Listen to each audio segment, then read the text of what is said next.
Hi, good morning. It's Saturday morning. Yesterday night I posted content for section 8, but I wanted to record a voiceover so that you could access it in two ways.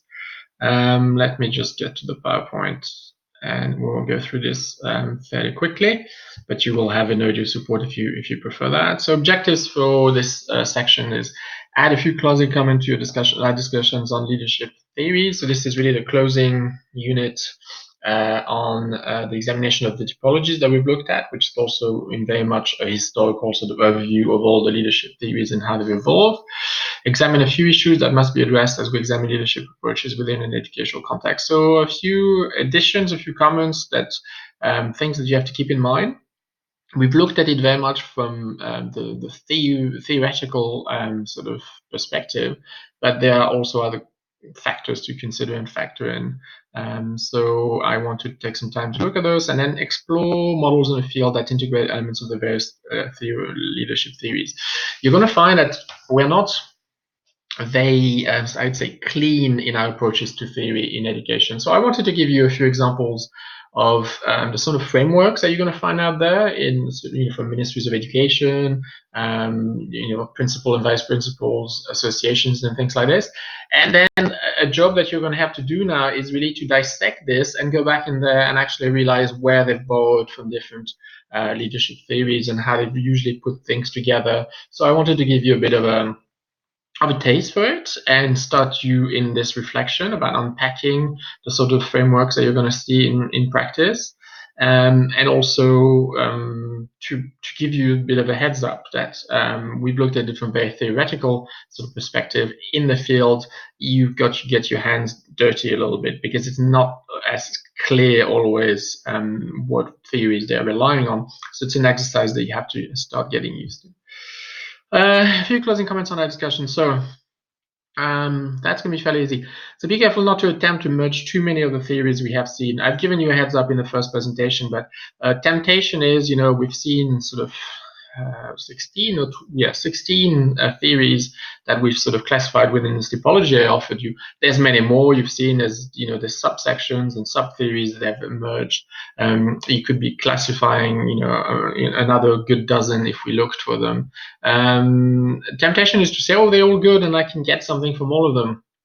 To some extent, but some of them are really, fairly sort of contradictory as well. So be careful not to end up in these blanket statements where you just say, I want to do a bit of everything. I think at one point you have to make executive decisions, and a leader in the job has to make executive decisions as to what they really, feel like. Otherwise, the analysis is sort of redundant. If you analyze all these approaches, but you say I'm using all of them, then why bother analyzing them? I think the point of analyzing them, categorizing them into a typology, is that you're then able to make some informed choices. And you can certainly merge a few and certainly say, in the long term, I use this sort of leadership style. In the immediate, sometimes I use this leadership style, or differentiate between the kind of stuff you're supervising or the kind of situation you find yourself in.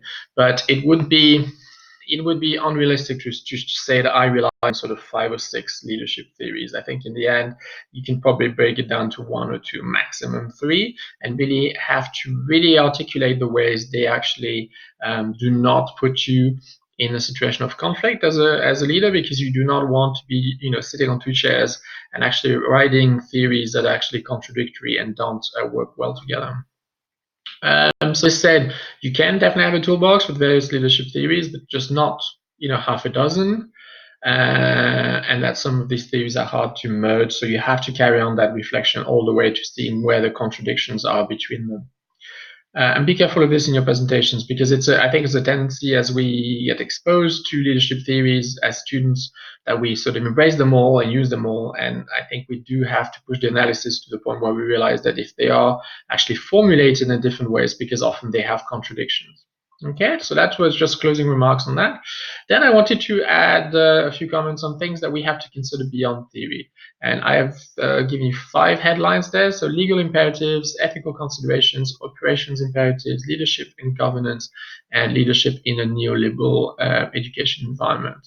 So Legal imperatives, we've started talking about this when I talked to you about vicarious liability in the first presentation that we have. So very much leadership theory tends to think about theory in a fishbowl, in a vacuum, really thinking just about the leader, his followers in one specific environment, one specific organization. But that is really rarely the case because these institutions themselves are subject to other external variables. And one of those set of variables are legal and legislative imperatives. So at times, regardless of your choice, you may be pushed into a leadership approach with your staff because of external legal and legislative sort of imperatives.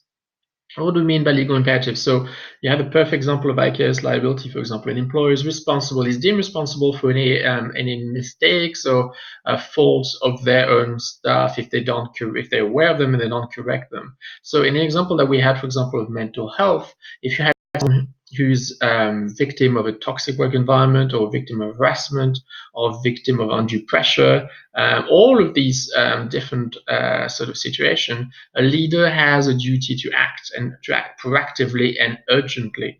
And therefore, there may be a lot of leadership styles that are inadequate. As we've seen, it would be totally wrong to take a laissez-faire approach in these situations because you don't have the choice, because the law is actually telling you have to jump in, you have to be very interventionist, and you have actually got to bring the phenomena that you're observing to an end as rapidly as you can. And we're talking hours here, we're not talking days. So therefore, it's an example, and there are many others where you are sometimes forced to actually intervene. So you are forced to take sometimes a very autocratic approach.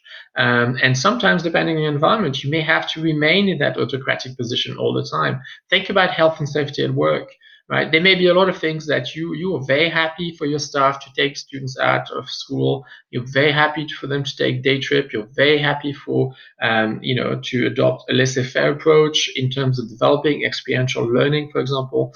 But the fact is that your insurer doesn't allow you that, and it's going to have piles full of boxes and checks that you have to and hoops that you have to jump to because they're saying we imposing an imperative on you because again you will be vicariously liable if anything happens during one of these trips.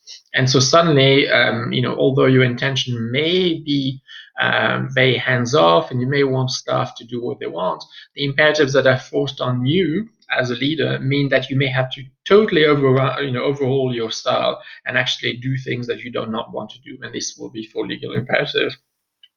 Legislative imperatives are the same, maybe not as urgent in the way you have to apply them, but think, for example, of legislative imperatives such as inclusion, respect of Charter of Rights, provision of accommodations. Again, you may be in an environment when you're supervising people who are not aware of this, people who actually don't adhere to that, and you cannot be laissez-faire, you cannot take a hands-off approach in terms of leadership. You are going to have to look at the vision, look at the goals that legislation is forcing on you.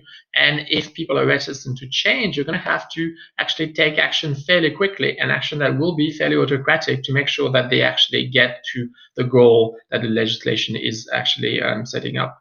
So in terms of inclusion, it may not be as urgent. For example, if you realize that your staff are not actually respecting the Charter of Rights and that this will lead to a human rights case, again, you will have to act very quickly. You will have to be very hands-on. You may even have to actually go into that classroom and actually force the changes that you want to happen. And there'll be nothing really else than autocratic in the approach that you take. So keep that in mind, because there are often situations where the leadership style would be, yes, a nice reflection and consideration, but it's quickly overrun by imperatives that are much more pressing in the eyes of the leader, because those are pressures that are on the leader themselves, and they have to act on that, and that changes the orientation that they have in terms of leadership. So always keep that in mind. That's the reality and the grit of the situations. Ethical considerations. So I want to give you enough there, but not to get too much, because we could have a whole course on ethics. But basically, how do we define ethics? I'm going to rush through this if you've never thought about it, but we could give you a lot of time to think about it. But people normally, if you ask them, say, "Oh, it's figuring out what's right or wrong. It's looking at the rules and all that." But that's not actually it. If you go very quickly through what ethics is an absence of framework. So actually, you find yourself in a situation where you have to think about ethics where everything else is non-existent. So your first framework normally is what we've just seen. It's a legal framework or legislative framework. Many of the situations we encounter every day in education, as in other fields, are situations that we can actually solve very quickly because we have a legislative or legal requirement. So should I do that or that? Well, the law says you must do that. If you're in these situations, you have no need for ethics because the law actually provides you with the answers that you need to the situation you're faced with. When there's no legal framework, and that does exist, you still have other guidelines, and often in professions, most professions have an order, and so in Quebec, for example, every profession has an order, and teachers certainly have a professional body, and we have rules of professional conduct, and those are not legal, but they certainly regulate your profession to the point that if you don't follow them, you will be expelled from the profession. So that's your second level of regulation. Normally, situations are solved by the law. Other times, they're solved when there's no legal requirements. They're still solved very quickly in sort of black and white fashion because you have rules of professional conduct. And this normally would tackle most of the dilemmas we find ourselves in the profession. At times, there is no legal framework and there are no specific rules of professional conduct. In those cases, we find ourselves in a void. And that's what ethics is what do you do when you find yourself in a void of regulation? And if we went through a course and explain what ethics is, you'll realize that very quickly ethics is a dialogue. So you may, if you've started doing research, to think, but hang on, I do forms, I put application into the university to get approval. So it doesn't feel to me very much like a dialogue. Well, sometimes we forget, but it is a dialogue. So, the ethics committee is not imposing criteria. It's not imposing rules. It's trying to engage you in a reflection as to what are shared common understandings and concerns. So that's why we do this application. You send the application in, you've already reflected, they send it back to you, they reflect a little more. It's almost like a dialogue that happens through paper, but it is a dialogue. And what you really dissect any ethical sort of process to be is a round table. It's actually a dialogical process. It's where people, in the absence of framework, get together and think about what in the here and now are relevant parameters to guide their action. What's important is it's a dialogue. It's a round table, sometimes round tables with very few people, but it's still this idea of dialogical process. So now if we make a link between that and leadership, you will see that obviously because it's fully dialogical, because every person brings to the table their own values and norms and beliefs, because everyone has equal voice, that should make you think in terms of leadership, something that we've seen, and it's very transformational. We could say democratic, but even more really transformational, because it's actually about the person being autonomous, the person actually thinking for themselves, what are the rules that I should apply here? What are the things that matter to me?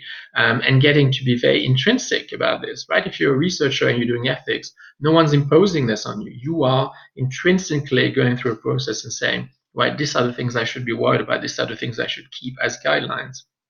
So over the time, there's been a lot of literature that has focused on the ethical process and calling it transformational in terms of leadership. And people are now even talking about transformational ethical process. So I just wanted to flag that and show you that when we look at ethical management and ethical processes, we often fall back on the literature on transformational leadership, and you're going to see a tight connection there, and both literature sort of merge and connect and overlap. Operations imperative. So don't forget that, again, when you are a leader in a school, you are not in a microcosm. Well, you are in certain respect, but your decisions very much quickly fall victim to wider variables that are not within the school itself. And in that respect, the film that we watched, The Principle, was great to start this conversation, to get you into thinking about leadership styles and to do that. But now we have to go even beyond that, because sometimes there are variables that are not within the schools and they have to be dealt with. So in The Principle, it did have, criminality, relationships with community, issues with, theft and destructions in the neighborhood businesses. There was a little bit of that, but still it was very much linked closely to the microsystem of the school, and he was able to deal with these external factors while also applying his leadership style inside of the school, and he could deal with all this on a sort of unidimensional level. Sometimes the variables go far beyond that. They're in a community, but they're very much outside the community and outside of your control. So I've given you some example of financial constraints. We're not talking just budget here. We're talking about sometimes schools being in, think about Detroit, for example, a city that has gone bankrupt. Now it's getting out of it, but has gone bankrupt in the last decade. So what if you're a school in a city that goes bankrupt and your services actually collapse and your funding collapses, right? We're talking about more than budget constraint. We're talking about having to work in an emergency sort of context. Issues of catchment. So you're seeing a lot of schools close. On PI, you've just seen Charlotte's 3 schools closed. Catchments become an issue that sometimes has nothing to do with you. So although you might be doing some great reflections on leadership, at times your leadership style, your leadership approach, or your vision is interrupted because there are issues of catchment. Purely administrative sort of reorganization of who goes to what school. And that can interrupt your plan, can modify your plan, change your leadership style. You might be seconded to another school. You might have things that interrupt your leadership reflection beyond your school itself. Decreasing, and this is linked to the next sort of topic, decreasing demographic in school culture. The fact that some schools close because there's not enough kids. If you look at Quebec as a good example, the English population is diminishing rapidly. English schools are closing. There's a desire to pull French students into English schools and turn them into French schools. These are factors, again, that are beyond the leadership sort of decision-making of the individual leader, and they are wider socio-economic phenomena that can be analyzed in themselves, and they trump so I hate using that word, but it's appropriate. They trump some of the reflection that's happening internally in schools. They literally change the reality of these schools. And then beyond that, criminality and drug trade. So if you look at some of the American inner city, if you look at the whole movement of urban education, which really means inner city education in difficult neighborhoods, dealing with often policy or crisis, things that are well above what's happening internally. And then obviously sometimes there's city policy, municipal policy, or law enforcement policy that suddenly come and impact your school. Take the fact that in most urban schools in the US, for example, there's gun control, right? So you have metal detectors, you have police present on the ground, and really leaders don't have a choice in that. It's really imposed by the municipality because sometimes the phenomena have reached such sort of level and degree that there needs to be sort of citywide sort of consultation and action. Then the leadership actually becomes the leadership of the city rather than the principal himself. And then things like natural disasters. So there's a big body of literature looking at school leaders in natural disasters. It does change your role completely. Your leadership style is based on different values, different concepts. It's almost like going back to Maslow's pyramid. You're actually often then providing shelter, food, immediate first aid and medical assistance. So your leadership style gets totally modified and transformed by what's happening around you, and the school is no longer a microcosm but it's part of a wider sort of network of emergency. And then war, and so again there's a whole body of literature on war and post-conflict education. If you're interested in this, have a look at some of the work around education in post-conflict environments. There's a lot of literature there, especially now for the Middle East. Lots of things happening in Afghanistan. Schools being restarted. How do you do that? How do you work with ongoing sort of issues of peace around you? So obviously, in all of these contexts, leadership styles may then become imposed by circumstances and priorities that are external to the school that change, entirely warp the leadership style that would have arisen from a reflection internally. Leadership and governance. So this is something that we've not talked about enough, but the reality is that as a leader, you are rarely actually the sole leader. And in most setup, whether private or public, you have some level of governance. And this is very particular to the field of education. If most of the literature that you've looked at would be sort of executives, small business managers, people who actually have an awful lot of control. Not all control, because there's still sometimes a board of shareholders or something above them, but they still have very much executive control. In education, we rarely have full executive control, and there's an awful lot of accountability with regards to governance. So again, the private sector might be a board of directors, trustees in the US, school boards, and parents organizations with a large and diverse representation. And this complicates matters because they impose accountability on school leaders, and often they don't necessarily possess education experience or leadership expertise. So you have accountability to a body that actually is a body of laypersons. And again, it may mean that a leader, despite all the reflection that goes on about with regards to all the theory that we've seen, sometimes a leader will have to modify their leadership styles because of governance, because the accountability piece means that they are pushed in another direction, and then they have to actually deal with that. And I've given you some literature there, and you've got a few references if you want to explore that further afterwards. And the last one is leadership in a neoliberal education environment. So remember, neoliberalism is an economic theory that, in a nutshell, says that markets it should be free, and that markets, when they are fully free, always lead to the best outcome for the greatest number.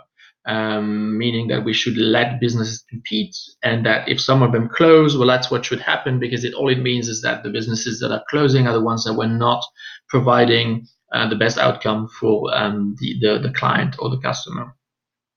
So if you've not used the words yet, you're certainly familiar with it because it really rules sort of our markets currently, certainly in North America. The big switch has been that since the 80s with Thatcher in England and Reagan in the US, they are the two sort of leaders who decided that education, which had always been seen as something external, something really to do with public sector, really should be treated like a business and should be, allowed to be subject to the rules of neoliberalism, i.e., competition, accountability to the parents, the client, choice, freedom of choice, be able to choose the schools or pull the kids to another school, being able to make certain choices with your feet, that if you don't like something, you move elsewhere and your kids goes to another school. So we've seen really a reframing of education within a neoliberal environment, and that has changed leadership too. Because really what it means is that beyond what we've discussed so far in terms of motivation of employee, vision, leading the organizations with all of the theories and approaches that we've seen, you are also now as a leader subject to wider sort of variables. Because really you become a leader. So you're also looking outwards at roles that we did not have before as principals, for example. So questions of branding, competition, marketing with community, all of these things are sort of preoccupations that become very urgent in principals and leaders in education. And again, sometimes they take priority and they end up warping the rest of the reflection that's happening with regards to your employee. And that becomes minimal because the pressures with regards to sort of market forces are so strong that they sort of warp the reflection that you're having with your employee, and therefore these market forces end up shaping the sort of approach that you take with your employee. A lot of literature again on this. I've given you two there if you're interested. It's a growing body of literature, and we're realizing that even in the public sector, principals are really subject to this, because even if you think that school is free and therefore it is a public institution, that has changed because, as you know, even in the public sector, principals are very much made aware that they are competing with each other, that some schools will close, that the accountability is efficiency, that branding and marketing become extremely important in survival of public schools. Therefore, they are really subject to the same processes as private organization, even if they are still public. We could talk about this for a long time, but if you're interested, I think literature will guide you there. So the last slide will be very quick. I have given you 3 examples of leadership frameworks that are out there and are sort of in first-hand sort of contact with principals and vice principals. So you have the leadership standards of principals of BC, you have one from Ontario, and you have one from Alberta. So have a look at them. And really, it's an exercise that I want you to start doing, is that when we formulate leadership standards with in the field for principles, we're often not very clear about what our sources are. So now that you know, you've been exposed to the typologies of leadership, you've seen all of these approaches, you've started sort of argumenting and arguing the pros and cons of each and making personal choices. Now you also are going to have to recognize them when they're sometimes not very clearly incorporated into policy documents. It's an exercise that many of us find frustrating because we could be more explicit, I think, about what we include as literature and what guides our frameworks. But it's the reality of the job. So you are going to have to finish this course by looking at all of this theory that you've had and now starting to try and recognize bits and pieces of it from in the frameworks that are available for vice principals and principals. And this really leads us on to even your last assignment, which is the book review, which is the same, which is a book that does not use leadership terminology, but obviously borrows from leadership theory. And so you're going to have to go and recognize the bits and pieces that you recognize from the course in this book that is trying to be very hands-on and concrete and sort of expressed in lay terminology. I've given you another article there. And again, you're going to find a lot of literature. This is, I'm giving it to you as an example, literature that's actually really interesting, and that even in the leadership theory and leadership literature doesn't necessarily always explicitly tell you what leadership theory it's aligning with. So this one is interesting. For example, a recent Australian study shows that if school leaders attend teacher professional development programs, this has a great influence on the capacity for teachers to improve and actually take a lot of that professional development. So here we have a study that says we have teacher professional development. If you take leaders and you put them in there, the outcome for teachers at the end are more positive and stronger. So, this is the kind of exercise when you think, okay, well, which leadership theory is this aligning with? What leadership theory enables me to frame this in a way that makes sense? So I'll let you think about it. And then you have references. So I'm going to leave it there, and I'm going to upload this. It's Saturday morning, 9:20. We have a presentation tomorrow, and then we have with 3 more next week. So enjoy the presentation and the teamwork. What I'm going to do is on Monday morning, I carry on with the next topic, which is management of change, which will lead you to your last paper and your big individual sort of assignment. We'll have to do both because we've slipped a little bit. So you carry on with the presentation, and I'm carrying on with starting the reflection with you on management of change. And then we'll slowly bring the course to a close. So have a good weekend, work hard on the team presentation, and I'll speak to you soon.